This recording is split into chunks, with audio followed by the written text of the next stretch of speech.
हरे कृष्णा। हरि भक्ति विलास में कहा गया है कि जो प्रबोधिनी एकादशी का व्रत करता है वो पुनः किसी अन्य माता के गर्भ में प्रवेश नहीं करता। इसलिए एक व्यक्ति को सभी प्रकार के कार्यों को त्याग कर उत्थान एकादशी के दिन उपवास अवश्य करना चाहिए। और ये उत्थान एकादशी यानी प्रत्येक वर्ष कार्तिक मास के शुक्ल पक्ष में आने वाली देव उठनी एकादशी, जिस दिन भगवान श्री हरि 4 मास की योग निद्रा के बाद जागृत होते हैं। ये वही दिन है जिस दिन से तुलसी विवाह का आरंभ होता है। इसी दिन से भीष्म पंचक की शुरुआत भी होती है और इसी दिन से सभी मांगलिक कार्य जैसे कि विवाह, यज्ञ, होम, हवन, गृह प्रवेश इत्यादि का आरंभ हो जाता है। तो चलिए इस देव उठनी एकादशी के उपलक्ष्य में आज उसकी पौराणिक कथा का श्रवण करते हैं। स्कंद पुराण में इस देव उठनी एकादशी के उपलक्ष्य में एक सुंदर पौराणिक कथा प्राप्त होती है, जिसमें सृष्टि के रचयिता ब्रह्मा जी अपने पुत्र देवर्षि नारद मुनि को संपूर्ण कार्तिक मास का महत्व समझा रहे थे। और उस समय नारद मुनि के मन में इसी मास में आने वाली पवित्र एकादशी का महत्व जानने की जिज्ञासा हुई। इसी जिज्ञासा वश उन्होंने ब्रह्मा जी से प्रश्न किया। उन्होंने कहा, हे तात, कार्तिक मास के शुक्ल पक्ष में आने वाली एकादशी का इतना महत्व क्यों है? कृपया मुझे इस एकादशी का वर्णन कह सुनाए। इसके उत्तर में ब्रह्मा जी कहते हैं, हे नारद, लोक कल्याण हेतु तुमने ये अत्यंत आवश्यक प्रश्न किया है, इसलिए मैं अब तुम्हें समस्त पापों का नाश करने वाली, मोक्ष प्रदान करने वाली देव उठनी एकादशी की महिमा सुना रहा हूँ। अतः इसे ध्यान पूर्वक श्रवण करो। ये एकादशी सभी को अनंत पुण्य फल, आनंद, मोक्ष प्रदान करने वाली एकादशी है। इस एकादशी के पालन से मिलने वाला पुण्य फल सहस्त्र अश्वमेघ यज्ञ या राजसूय यज्ञ से प्राप्त पुण्यों से भी कई गुना अधिक प्राप्त होता है। ये सुनने के बाद नारद मुनि ने फिर से ब्रह्मा जी से पूछा कि हे पिताश्री, एक समय भोजन ग्रहण करने पर और पूर्ण उपवास करने पर उपरांत प्राप्त होने वाले फलों के विषय में अब आप मुझे बताएं। तो ब्रह्मा जी ने कहा, एकादशी पर केवल एक बार भोजन ग्रहण करने से उसके केवल एक जन्म के पाप नष्ट होते हैं। जो व्यक्ति केवल रसाहार यानी मध्याह्न भोजन करता है उसके 2 जन्मों के पाप नष्ट होते हैं। लेकिन जो व्यक्ति इस दिन पूर्ण उपवास का पालन करता है उसके 7 जन्मों के पाप नष्ट हो जाते हैं। हे पुत्र, देव उठनी एकादशी का प्रभाव इस त्रिभुवन में भी दुर्लभ है।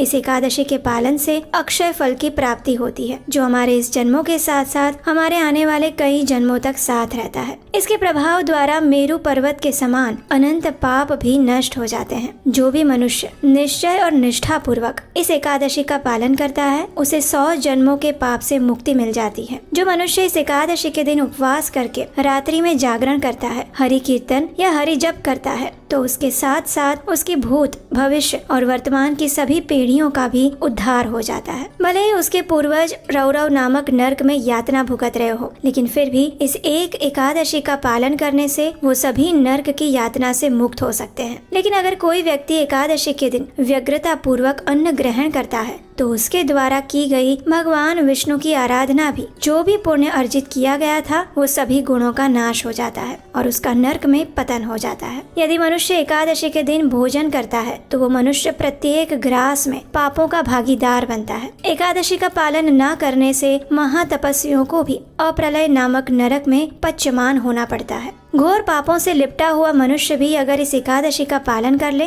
तो वो उसके समस्त पापों को नष्ट करके वैकुंठ में स्थान प्राप्त करता है। इसलिए पूर्ण निष्ठा और श्रद्धा पूर्वक इस एकादशी का प्रत्येक मनुष्य को पालन करना चाहिए, जिसके पुण्य फल से वो अपने समस्त पापों को नष्ट करके भगवान श्री हरि की शरण प्राप्त कर सकता है।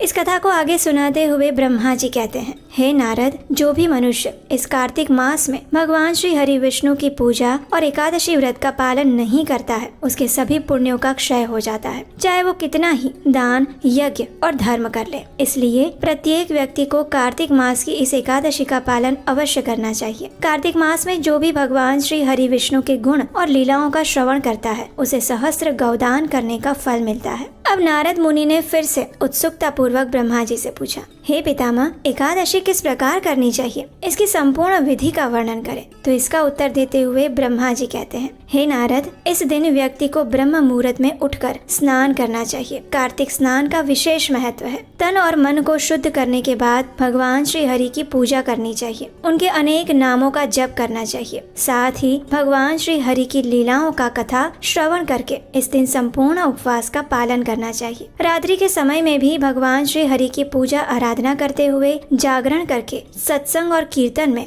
अपना समय व्यतीत करना चाहिए और इस प्रकार संपूर्ण दिवस और रात्रि में भक्ति भाव पूर्वक व्रत का पालन करने के बाद द्वादशी के दिन अपना इस व्रत का पारण करना चाहिए और उसके बाद भोजन ग्रहण करना चाहिए। साथ ही इस दिन संपूर्ण प्रकार से अपने मन को भी शुद्ध रखना चाहिए, यानी किसी भी प्रकार का लोभ, मोह, क्रोध, कुविचार इत्यादि अपने मन में नहीं रखने चाहिए। हाथ में चक्र धारण करने वाले परम भगवान श्री हरि को प्रसन्न करने के लिए मनुष्यों को सभी कामनाओं को त्याग कर, सभी कार्यों को त्याग कर पूर्ण समर्पण भाव से इस एकादशी व्रत का पालन करना चाहिए। जो मनुष्य इस दिन व्रत करता है वो ज्ञानी है, सच्चा योगी है, तपस्वी और इंद्रियों को वश में रखने वाला माना गया है। वह इस संसार का उचित आनंद लेता है और उसे अवश्य ही इस मोक्ष की प्राप्ति होती है, जो बड़े बड़े ऋषि मुनि और ध्यानियों के लिए भी दुष्कर होता है। ये एकादशी व्रत भगवान जनार्दन को इतना प्रिय है कि वे इसे करने वाले व्यक्ति को वापस अपने धाम बुला लेते हैं। देव उठनी एकादशी पर व्यक्ति को कपूर, फल और सुगंधित फूलों, विशेष रूप से इस दिन कदम्ब पुष्प से भगवान श्री कृष्ण की पूजा करनी चाहिए। इस प्रकार भगवान की पूजा करने वाले व्यक्ति को कभी भी यमलोक के दर्शन नहीं करने पड़ते। इस महत्वपूर्ण दिन पर व्यक्ति को अपने सभी कार्यों को एक तरफ रखकर मात्र भगवान श्री हरि की भक्ति, भजन, उनके नाम जप और कीर्तन में अपना अधिक से अधिक समय व्यतीत करना चाहिए। इस दिन भगवान को कई प्रकार के फल अर्पित किए जा सकते हैं। उन्हें शंख के जल से स्नान करवाना चाहिए या फिर पंचामृत और तुलसी पत्र रखकर भगवान श्री हरि का अभिषेक करना चाहिए। इससे भगवान श्री हरि अत्यंत प्रसन्न होते हैं। इस दिन जितना हो सके उतनी तुलसी देवी की अधिक से अधिक पूजा अर्चना और सेवा भी करनी चाहिए। उनके समक्ष बैठकर भगवान श्री हरि के नाम का जप करना चाहिए। हरे कृष्ण महामंत्र यानी हरे कृष्ण कृष्ण कृष्ण हरे हरे, हरे राम राम राम हरे हरे, इस महामंत्र का अधिक से अधिक जप करना चाहिए। ये महामंत्र है जो मनुष्य को इस भौतिक संसार के सभी कष्टों से दूर करके उसे आध्यात्मिक लोक की प्राप्ति कराने में सक्षम है। तो इस एकादशी के दिन इस महामंत्र का अधिक से अधिक यानी कम से कम 8 माला, 16 माला, 25 माला या 32 माला का जप अवश्य करना चाहिए। इस दिन तुलसी देवी को जल अर्पित करके उनकी पूजा करनी चाहिए। उनके समक्ष दीपक प्रज्वलित करना चाहिए। भगवान श्री हरि और तुलसी देवी की पूजा आराधना करके मनुष्य समस्त नदियों में स्नान करने के समान पुण्य फल प्राप्त कर लेता है। हे नारद, इस प्रकार पूर्ण भक्ति भाव से इस एकादशी का पालन करके, उपवास रख के, भगवान श्री हरि की पूजा आराधना करके, उनके पवित्र नामों का, महामंत्र का जाप करके और द्वादशी के दिन प्रातः ब्रह्म मुहूर्त में उठकर भगवान श्री हरि की पुनः सेवा पूजा, ब्राह्मणों को भोजन और दान देने के बाद मनुष्य को अपना पारण करना चाहिए। उसके कई जन्मों के पाप इस प्रकार व्रत विधि पूर्वक एकादशी का पालन करने से नष्ट हो जाते हैं। जो भी मनुष्य इस प्रकार संपूर्ण विधि विधान के साथ एकादशी व्रत का पालन करके द्वादशी पर इसका पारण करता है, उस व्यक्ति को भगवान श्री हरि की कृपा अवश्य प्राप्त होती है और उसके अंतिम समय पर भगवान श्री हरि के पार्षद उन्हें स्वयं भगवत धाम ले जाने के लिए आते हैं। इस प्रकार ब्रह्मा जी के मुख से एकादशी का संपूर्ण वर्णन और महिमा सुनने के बाद नारद मुनि ने अपने आप को कृतार्थ समझा। धन्यता का अनुभव करते हुए इस एकादशी का व्रत संकल्प लेते हुए वे अपनी आगे की यात्रा पर निकल जाते हैं और आगे जाकर नारद मुनि ने इस एकादशी के ज्ञान का संपूर्ण पृथ्वी में प्रचार किया। इस देव उठनी एकादशी कथा के विषय में हमारे शास्त्रों में कहा गया है कि जो भी मनुष्य इसका मात्र श्रवण भी करता है उसके भी समस्त पापों का नाश हो जाता है, वो अपने आध्यात्मिक जीवन में प्रगति करता है और इसीलिए इस एकादशी के दिन अपने आप को भगवान श्री हरि के चरणों में समर्पित करके जितना हो सके उतनी अधिक से अधिक भगवान श्री हरि की सेवा, पूजा, नाम जप और आराधना करने के साथ साथ इस कथा का श्रवण भी अवश्य करना चाहिए। जो भी व्यक्ति शारीरिक रूप से असक्षम है उन्हें भी इस एकादशी के दिन कम से कम इस कथा का श्रवण अवश्य करना चाहिए। तुलसी देवी के समक्ष बैठकर हरे कृष्ण महामंत्र का अधिक से अधिक जप करना चाहिए। जो फल अश्वमेघ यज्ञ जैसे महान यज्ञों द्वारा प्राप्त किया जा सकता है, वही पुण्य फल इस पावन एकादशी के दिन इस कथा का श्रवण करके, उपवास करके और रात्रि जागरण करके भी सहजता से प्राप्त किया जा सकता है। प्रत्येक मनुष्य को सभी प्रकार के कार्यों को त्याग कर इस उत्थान एकादशी के दिन उपवास का पालन करना चाहिए। एकादशी पर उपवास करने का वास्तविक कारण शरीर की मांगों को कम करना और जप या भगवान की सेवा को बढ़ा देना यही है। अपने आप को अधिक से अधिक भगवान श्री कृष्ण के चरण कमलों में समर्पित करना, उनकी कथा का श्रवण करना, उनके द्वारा बताए गए निर्देशों को, हमारे आध्यात्मिक ग्रंथों का अध्ययन करना और हरे कृष्ण महामंत्र की अधिक से अधिक माला का जप करके प्रभु की सेवा में लीन रहना, यही उसका उद्देश्य है।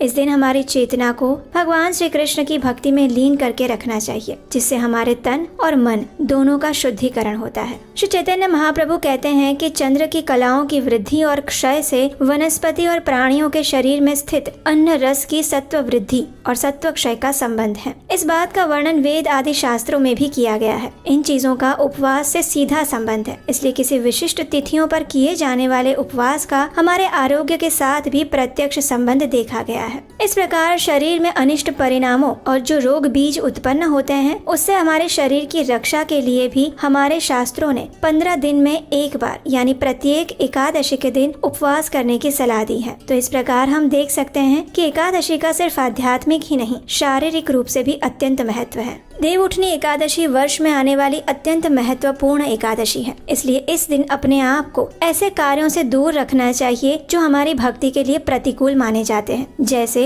क्रोध करना, असत्य वचन बोलना, किसी की निंदा करना, प्रजल्प करना, व्यर्थ की बातों में समय गंवाना, दिन के समय में सो जाना, मोबाइल, टीवी, सोशल मीडिया इत्यादि में समय व्यर्थ करना, जो कार्य अत्यंत आवश्यक नहीं है वैसे कार्य भी करते रहना। इन सभी चीजों को हमें एकादशी के इस पावन अवसर पर त्याग देना चाहिए। इस दिन ना तो किसी के साथ वाद विवाद करना चाहिए और ना ही किसी पर अनावश्यक क्रोध और चर्चाओं में लिप्त होना चाहिए। प्रयास करना चाहिए कि इस दिन अधिक से अधिक हम भगवान श्री कृष्ण की भजन कीर्तन सुने, उनकी कथाओं का श्रवण करें, उनके द्वारा दिए गए निर्देशों का पाठ करें, भगवत गीता, श्रीमद् भागवतम जैसे ग्रंथों का अध्ययन करें। किस प्रकार हम भगवान और उनके भक्तों की सेवा कर सकते हैं, उस विषय में चिंतन करें और भगवान की दिव्य लीलाओं का स्मरण करते रहें। इसी प्रकार से हमें इस देवउठनी एकादशी व्रत का पालन करना चाहिए। तो ये थी देवउठनी एकादशी यानी कि उत्थान या प्रबोधिनी एकादशी की संपूर्ण पौराणिक कथा और उसके महात्म्य का वर्णन, जो हमें सीधे ब्रह्मा जी द्वारा आज श्रवण करने को मिला है। इस देवउठनी एकादशी का पारण करने की भी एक विशेष विधि है, और वो विधि क्या है ये हम आपके लिए एक अलग वीडियो में लेकर आएंगे। तो उसे सुनने के लिए अगर अभी तक आपने इस चैनल को सब्सक्राइब नहीं किया है तो इस चैनल को सब्सक्राइब करके रख लीजिए। आपके द्वारा एक बार इस चैनल को सब्सक्राइब करने से आपको अधिक नुकसान नहीं होगा, लेकिन इससे ऐसे लोगों को फायदा अवश्य होगा जो प्रमाणभूत रूप से इन वैदिक कथाओं को सुनना चाहते हैं। तो इन कथाओं को अन्य लोगों तक भी शेयर कीजिए। आप भी इस चैनल को सब्सक्राइब कीजिए और दूसरों से भी करवाइए। वर्तमान समय में हम देख रहे हैं कि सनातन धर्म की शिक्षाओं का प्रचार तो बहुत हो रहा है, लेकिन उसकी प्रमाणभूत शिक्षाओं को कितने लोग आत्मसात कर पा रहे हैं। तो हमारे इस चैनल का उद्देश्य यही है कि हम अपनी वैदिक शिक्षाओं को यथारूप में यानी कि बिना किसी मिलावट के प्रमाणभूत रीति से शास्त्रों से उसका अर्थ और सार निचोड़कर आपके समक्ष सरलता से प्रस्तुत करें, जिससे ये आपके लिए और जनमानस के लिए उपयोगी साबित हो।